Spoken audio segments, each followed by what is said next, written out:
درگاہ تبارو join کوتا reporter بلال فیروز آئیے چھ مزید تفصیلات ضرور جی بالکل بلوچستان کی آبادی میں کمی کا معاملہ بلوچستان ہائی کورٹ میں چیلنج کر دیا گیا ہے۔ چیف جسٹس نعیم اختر افغان کی سربراہی میں ڈویژن بینچ میں درخواست کی سماعت ہوئی۔ درخواست گزار کا کہنا تھا کہ ڈیجیٹل مردم شماری میں بلوچستان کی آبادی 2,17,00,000 تھی۔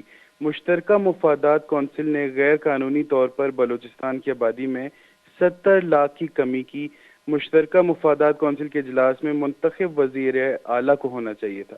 عدالت نے سوال کیا کہ مشترکہ مفادات کونسل کے فیصلے کو بلوچستان حکومت نے کیوں چیلنج نہیں کیا، جبکہ درخواست گزار کے وکیل کامران مرتضی ایڈوکیٹ کا کہنا تھا کہ بطور شہری متاثر ہونے کی بنیاد پر درخواست گزار نے اسے چیلنج کیا ہے۔